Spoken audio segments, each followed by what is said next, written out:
নবী আরবি আলাইহিস সালাতু ওয়াস সালাম একটু মন ভেঙে গেছেন যে আমার উম্মতের বয়স সর্বোচ্চ 60 থেকে 70 বছর। তো এই সংক্ষেপ বয়সের ভেতরে আমার উম্মত এত লম্বা ইবাদত কিভাবে করবে। ঠিক তখন আল্লাহ রাব্বুল আলামিন এই সূরা নাজিল করে বললেন, হে আল্লাহর রাসূল, আপনি চিন্তিত হবেন না। যদিও আপনার উম্মতের হায়াত কম, কিন্তু আমি আল্লাহ তাআলা আপনার উম্মতের জন্য এমন এক রাত দিয়েছি, স্পেশাল রাত, যেই রাতটা লাইলাতুল কদরি খায়রুম মিন আলফি শাহর, হাজার মাসের থেকে উত্তম। সবাই আরবি আলাইহিস সালাতু ওয়াস সালাম 1 বছর রমজানের ভেতর একেবারে শুরু থেকে শেষ পর্যন্ত ওই রাত পাওয়ার জন্য ইতিকাফ করেছেন, শুধুমাত্র লাইলাতুল কদরের ওই রাত পাওয়ার জন্য। যখন 10 দিন হয়ে গেছে, জিবরিল আসছেন, আয়েশা বললেন, হে আল্লাহর রাসূল, আপনি রমজানের শুরুতেই ইতিকাফে কিসের জন্য বসছেন, কি তালাশ করছেন?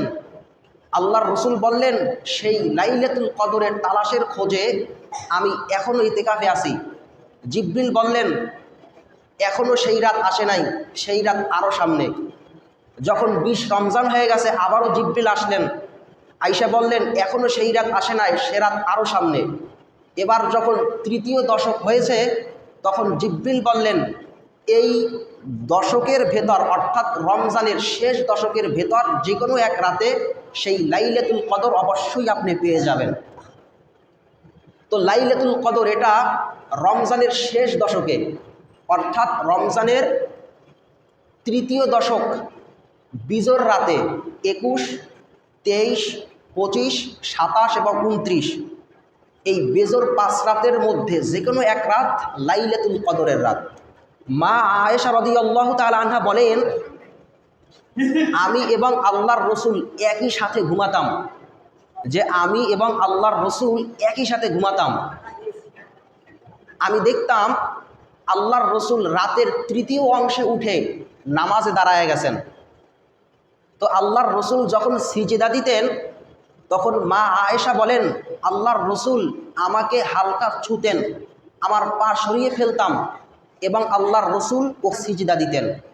কারণ ঘরটা, রুম এতটা সংকীর্ণ ছিল যে দুজনে মানুষ, একজনে ঘুমাইবে আর একজনে পার্শ্বে বসে নামাজ পড়বে, এত বড় রুম ছিল না, খুবই সংকীর্ণ ছোট রুম ছিল।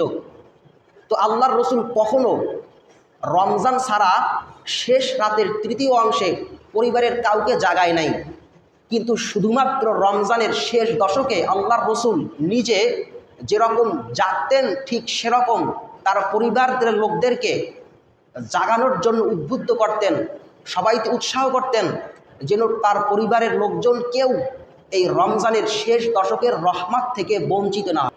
মা আয়েশা রাদিয়াল্লাহু তাআলা আনহা অন্য এক হাদিসের মধ্যে বলেন, আল্লাহর রসুল সাল্লাল্লাহু আলাইহি ওয়াসাল্লাম রমজানের শেষ দশকে বিছানায় পিঠ লাগাতেন না, অর্থাৎ রমজানের শেষ দশকে রসুল বেশি বেশি ইবাদত করতেন। কেন করতেন?